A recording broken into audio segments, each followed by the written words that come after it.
मी उमेश चव्हाण, अध्यक्ष रुग्ण हक्क परिषद. रुग्ण हक्क परिषद आणि आमच्याबरोबर असलेले होप हॉस्पिटल अँड कॅन्सर सेंटरचे प्रमुख डॉक्टर अमोल देवळेकर, त्याचप्रमाणे universal hospital and cancer centre जे शनिवार वाड्याजवळ आहे, त्याचप्रमाणे आमचे सहकारी राजेंद्र कदम जे आमचे प्रमुख मार्गदर्शक आहेत, त्याचप्रमाणे माजी सहाय्यक पोलीस आयुक्त मिलिंद गायकवाड साहेब, डॉक्टर स्मिता, अपर्णा साठे, आमचे प्रदेश उपाध्यक्ष अजयजी वीरकर, राहुल हुलावळे आणि या सगळ्याच सहकाऱ्यांच्या माध्यमातून रुग्ण हक्क परिषद म्हणून काम करत असताना हजारो लाखो कॅन्सरचे रुग्ण आम्हाला येऊन भेटतात. त्यांच्या व्यथा सांगतात, वेदना सांगतात. आर्थिक दृष्टिकोनातून ते किती मागास झालेत याची कहाणी रोज सांगतात. उपचारांसाठी घर विकावं लागलं, गाड्या विकाव्या लागल्यात, सोन्या चांदी विकावं लागलं हे सांगतात. ज्यातून त्यांची आर्थिकदृष्ट्या प्रचंड हानी झालेली आहे या गोष्टी सांगताना ते प्रचंड भावुक होतात. रुग्णाला स्वतःची जगण्याची इच्छा आकांक्षा मरून जाते. त्या रुग्णाला वाटतं आपण या घरावरती बोज झालेलो आहे, आपण रोगी झालो आहे, आता कमवू शकत नाही, पण घरच्यांच्या अंगावर आपले बोज झालं आहे, ते आता उतरलं गेलं पाहिजे. एकीकडे ज्यांच्याकडे पैसे आहेत त्यांना कॅन्सर झाला आहे, ती माणसं 20-20, 25-25 वर्ष जगत आहेत, वृद्धकाळापर्यंत सुस्थितीत जगत आहेत, कारण त्यांची ट्रीटमेंट पूर्ण होते, त्यांच्यावरती योग्य उपचार होत आहेत.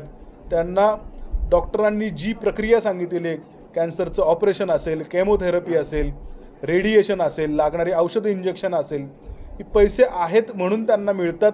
ती माणसं कॅन्सर झाल्यानंतरही 25 वर्ष 30 वर्ष जगतात, म्हातारी होईपर्यंत, ज्येष्ठ होईपर्यंत जगतात. मात्र तरुण अवस्थेमध्ये 20शीत 25शीत 30शीत कॅन्सर निदर्शनास येतो.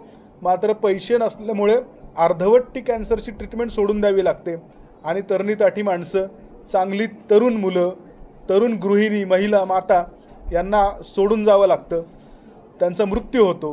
ही भीषण परिस्थिती कॅन्सरची दिसत असताना दरवेळी कुठल्या तरी हॉस्पिटलमध्ये जायचं, बिल कमी करा अशा पद्धतीचा आर्जव करायचं, मागणी करायची. हॉस्पिटल चालकसुद्धा तुमच्याकडे पैसे नाहीत तर तुम्ही का ट्रीटमेंट घ्यायला आले, अशा पद्धतीने अपमान करत असताना त्या रुग्णांना सन्मानाने जगता आलं पाहिजे. गरीब असला तरी त्याला पूर्ण उपचार मिळवण्याचे अधिकार आहेत. भारतीय घटनेनेच कलम 21 मध्ये ते अधिकार दिलेले आहेत. आणि म्हणून मग एकीकडे सरकार मदत करायला तयार आहे, एकीकडे मागणारा वर्गसुद्धा तितकाच मोठा आहे, उपचार करणारे डॉक्टरसुद्धा तयार आहे. मग हे सगळं अडलंय कुठं, या सगळ्याची सांगड आम्ही घातली, सगळ्यांना एकत्र केलं. डॉक्टरांनासुद्धा रुग्ण पैसे देणार नसला तरी हॉस्पिटल तोट्यात जाणार नाही, पैसे मिळतील अशी शाश्वती दिली. प्रत्यक्षात या गोष्टी करून दाखवल्या. त्या पद्धतीच्या अनेक गोष्टींचे निकाल आल्यानंतर प्रत्यक्षात हे व्यापक स्वरूपात केलं पाहिजे, हे काम उभं राहिलं पाहिजे. म्हणून कॅन्सरमुक्त महाराष्ट्र अभियानाची आज 14 तारखेला संक्रांतीच्या दिवशी शुभमुहूर्तावर म्हणूयात आपण सुरुवात केलेली आहे.